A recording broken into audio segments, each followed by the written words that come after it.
Infrastructure buildings పై attack చేయకు, మన target అలా ముస్తబా కమీని మాత్రమే. మొదటి నుంచి ట్రంప్ చెప్తోంది అదే, ముస్తబా కమీని మాత్రమే మన టార్గెట్. అక్కడ ఉన్నటువంటి గవర్నమెంట్ బిల్డింగ్స్ పైన ముస్తబా కమీని, అలీ కమీని ఆల్రెడీ చనిపోయారు కాబట్టి ముస్తబా కమీని ఎక్కడున్నారో ఆయనను కనుగొని ఆయనను పేల్చేయడం, ఆయనను కాల్ చేయడం లేదా హతమార్చడం మూలంగా మనకు సంబంధించిన వ్యక్తులను అక్కడ అధికారంలోకి తీసుకురావడం తప్ప మనం డైరెక్ట్గా పబ్లిక్తో యుద్ధం చేయడం లేదు. పబ్లిక్ ఇన్ఫ్రాస్ట్రక్చర్ పైన అక్కడి హ్యాండిల్స్ పైన మీరు అటాక్ చేయకండి అన్నట్టుగా ట్రంప్ చెప్తున్నారట. సో అంతా అయ్యాక, జరగాల్సిన నష్టం జరిగిన తర్వాత, కోల్పోవాల్సిందంతా కోల్పోయిన తర్వాత ఇప్పుడు ట్రంప్ ఈ మాత్రమే వెనక్కి తగ్గడం గల కారణం ఏంటి? ఇప్పుడు నేతన్యాహుకైన వార్నింగ్ ఇవ్వడం గల కారణం ఏంటి అని అంటే, ట్రంప్ వెనుకున్నాడనేటువంటి ధైర్యంతోనే ఇక్కడ గల్ఫ్ కంట్రీస్ అన్ని కూడా కొంత బిహేవ్ చేస్తున్నాయి. వెనుకున్నాడని ధైర్యం అనేం కాదు, బట్ కొంత మ్యూచువల్ రిలేషన్షిప్లో ఉన్నారు. వాళ్ళంతా ఫ్రెండ్లీగా వెళ్ళిపోవడము, గ్యాస్ కానీ లేకపోతే ఆయిల్ రిజర్వ్స్ కానీ, ఏకంగా మొన్న మధ్య ఖతార్ కూడా, బహుశా Qatar or Saudi, I don't exactly remember, Donald ట్రంప్కి ఒక భారీ విమానాన్ని గిఫ్ట్ ఇచ్చారు. మరి ఆ స్థాయిలో రిలేషన్షిప్లో వెళ్తున్న వారు సడన్గా అమెరికా ఇజ్రాయెల్ కారణంగానే ఇరాన్ మాపై దాడి చేస్తున్నప్పుడు వాళ్ళు డెఫినెట్గా రిటిలియేషన్ చేస్తారు కదా, తిడతారు కదా, బెదిరిస్తారు కదా, అవమానిస్తారు కదా. సో ఇప్పుడు ఇవన్నీ కూడా ట్రంప్ ఎదురవుతున్నాయి. గల్ఫ్ కంట్రీస్ మొత్తం ఇప్పుడు ట్రంప్కి వార్నింగ్ ఇస్తున్నాయి. నువ్వు చేయడం మూలంగా అనవసరంగా మేము నష్టపోతున్నాం, మా బిల్డింగ్స్ కుప్పకూలిపోతున్నాయి, మా గ్యాస్ ఫీల్డ్స్ కుప్పకూలిపోతున్నాయి, మా ఆయిల్ ట్యాంకర్స్ కుప్పకూలిపోతున్నాయి, చాలా పెద్ద మొత్తంలో నష్టం వాటిల్లుతుంది మాకు నువ్వు చేయడం కారణంగానే, కేవలం బికాస్ ఆఫ్ యూ, నువ్వు చేసేటువంటి పని వల్లే మేమంతా ఇంత స్థాయి నష్టపోతున్నామని చెప్పి గల్ఫ్ కంట్రీస్ అని కూడా ట్రంప్ని ఒక్కసారిగా ఏకిపరేసరికల్లా ట్రంప్కి ఏం చేయాలో అర్థం కాలేదు. అందుకే ఇజ్రాయెల్కి చెప్తున్నాడు, సరే నేను జాడి చేయనిక డైరెక్ట్గా ఇరాన్ పైన డైరెక్ట్గా వెళ్ళి అక్కడ ఇన్ఫ్రాస్ట్రక్చర్ని దెబ్బతీయను, అక్కడ గ్యాస్ ఫీల్డ్స్ని కుప్పగూల్చను, అక్కడ ఉన్నటువంటి ఆయిల్ ట్యాంకర్స్ నేను పేల్చను. అలా జరిగితే రివర్స్లో వాళ్ళు ఏం చేస్తున్నారు, ఇరాన్ నుంచి ఖతార్ కానీ, కువైట్ కానీ, సౌదీ కానీ, యుఏఈ కానీ ఈ ప్రాంతాలపైన ఇరాన్ కూడా దాడి చేస్తోంది. సో మ్యూచువల్ నష్టం ఉంది. సో మ్యూచువల్గా నష్టపోతున్నారు. అటువైపు గల్ఫ్ కంట్రీస్ ట్రంప్ను బెదిరిస్తున్నాయి, నువ్వు చేయడం మూలంగానే మేము అంతా ఇలా అయిపోతున్నాం అని చెప్పి. గల్ఫ్ కంట్రీస్ డెఫినెట్గా ట్రంప్ కావాలి. అక్కడ ఉన్న ఫైనాన్షియల్ ఆస్పెక్ట్స్ కానీ, అక్కడ ఉన్నటువంటి అద్భుతమైన రిజర్వ్స్ కానీ, ఇవన్నిటితో ఆ మ్యూచువల్ సహకారం కావాలి ట్రంప్కి. సో కాబట్టి ఏం చేస్తున్నాడు ఇజ్రాయెల్, నువ్వు వాళ్ళ మీద దాడి చేయకు, నువ్వు ఇరాన్ పైన గ్యాస్ ఫీల్డ్స్ పైన పేల్చేస్తూ ఉంటే వాడు వచ్చి మళ్ళీ ఖతార్లో పేల్చేసిండు, నువ్వు వెళ్ళి ట్యాంకర్లో పేలుస్తుంటే వాడు వచ్చి మళ్ళీ దుబాయ్లో ఇంటర్నేషనల్ ఎయిర్పోర్ట్ని ధ్వంసం చేస్తున్నాడు, అటువైపు ఇంకో దగ్గర బద్గాద్ ఎయిర్పోర్ట్లో ఇరాక్లో. సో ఇవన్నీ జరుగుతున్నాయి కాబట్టి ఒక సైలెంట్ అయిపోమని చెప్పి నేతన్యాహుకి వార్నింగ్ ఇచ్చారంట. సో రీసెంట్ టైమ్స్లో యుద్ధం పరిణామాలు జరుగుతున్న తరంలో ట్రంప్ మాట్లాడుకొచ్చారు. ఆయన ఏం మాట్లాడారో చూద్దాం. Coordinated, but yeah, I did. I told him don't do that, and he won't do that. We didn't discuss. You know, we do. We're independent. We get along great.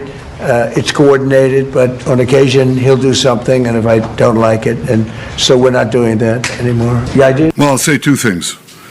Fact number one, Israel acted alone against the Slawia gas compound. Fact number two, President Trump asked us to hold off on future attacks, and we're holding out. Well, I'll say two things. Fact number one.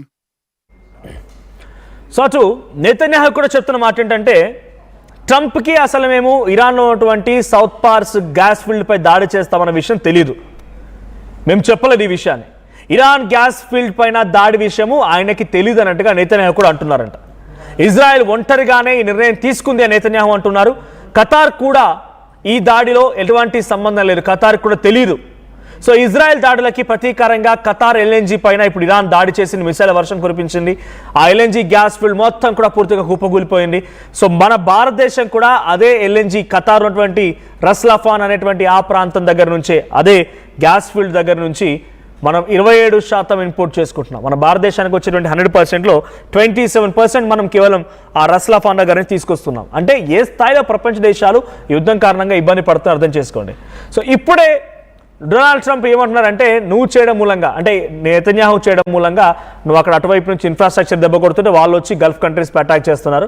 So ఈ అటాక్లో భాగంగా మ్యూచువల్గా disturbance ఉంది, అంతా ఇబ్బంది పడుతున్నావు. So నువ్వు కొంత అటువంటి విషయం పైన ఇంకోసారి దాడి చేయకు, అటువంటి ఫ్యాక్టరీస్పై దాడి చేయకు అనే విషయాన్ని డొనాల్డ్ ట్రంప్ హెచ్చరించడంతో నేతన్యాహు కూడా యాక్సెప్ట్ చేశారు. ఇకపై గ్యాస్ ఫ్యాక్టరీలు కోల్పోవాల్సినంతా కోల్పోయి, నష్టం జరగాల్సినంత జరిగిపోయి, అంతా చేతులు కాలిపోయిన తర్వాత ఇప్పుడు ఆకులు పట్టుకున్నట్టుగా డొనాల్డ్ ట్రంప్ వచ్చి వద్దని చెప్పి వారిస్తున్నాడంట. సో గ్యాస్ ఫీల్డ్స్పై ఇకపై దాడి చేయమని నేతన్యాహు కూడా అంగీకరించారు. So the most important thing ఏంటంటే ఇక్కడ ఈ రెండు గ్యాస్ ఫీల్డ్స్ చాలా ఇంపార్టెంట్. ఇరాన్ దేశానికి 90% సప్లై అయ్యేటువంటి సౌత్ పార్స్ గ్యాస్ ఫీల్డ్ కుప్పకూలిపోయింది. ఇటు ఖతార్ దోహా రస్లాఫాన్ అనేటువంటి ప్రాంతం నుంచి ప్రపంచ దేశాల్లోకి 20% సప్లై అయ్యేటువంటి ఆ ఎల్ఎన్జీ గ్యాస్ ఫీల్డ్ కూడా పూర్తిగా కుప్పకూలిపోయింది. ఇప్పుడే అసలు ట్విస్ట్ నెలకొంది ఏంటంటే డొనాల్డ్ ట్రంప్ మ్యూచువల్గా డిస్టర్బెన్స్ ఉంది కాబట్టి మనం దాడి ఆపేయాలి అని చెప్పి అంటున్నాడు. కానీ జరగాల్సిన నష్టం జరిగిపోయింది. భారతదేశం కేవలం ఒక భారతదేశం మాత్రమే 27% ఖతార్ నుంచి తీసుకొస్తుంది. సో ఖతార్ ఎక్స్పోర్ట్ చేసే 100%లో 27% ఇండియాకే వస్తుంది. సో అటువైపు నుంచి చైనాకు వెళ్తుంది, జపాన్కి వెళ్తుంది, నార్త్ కొరియాకి వెళ్తుంది, రష్యాకు వెళ్తుంది. ఈ దేశాలు కూడా అక్కడ నుంచి సప్లై చేస్తూ ఉన్నాయి, అక్కడ నుంచి తీసుకుంటూ ఉన్నాయి. సో ప్రస్తుతం ఆ రస్లాఫాన్ అనేది పేలిపోవడంతో దోహా గల్ఫ్ కంట్రీస్ మొత్తం కూడా తీవ్ర ఆందోళన వ్యక్తం చేస్తున్నాయి. సో డొనాల్డ్ ట్రంప్కి కొంత హెచ్చరికలు జారీ చేసావన్నీ కూడా మీరు చేయడం మూలంగా అనవసరంగా మేము బిగ్గెస్ట్ లాస్ని ఎదుర్కొంటున్నామని చెప్పి వాళ్ళు వార్నింగ్ ఇవ్వడంతో ఆ వార్నింగ్ కాస్త డొనాల్డ్ ట్రంప్ నుంచి మళ్ళీ నెతన్యాహుకు వెళ్ళింది. ఇప్పుడు కొంత గ్యాస్ ఫీల్డ్స్ పైన మేము దాడి చేయమనేటువంటి ఒక మాట నెతన్యాహు చెప్పుకొచ్చారు. ఏదేం జరిగినా గ్యాస్ కొరత మాత్రం చాలా తీవ్రంగా ఏర్పడే అవకాశం ఉంది.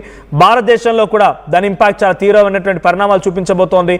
గ్యాస్ ఒక పసిడి ధరలా మారే అవకాశం కూడా కనబడుతోంది.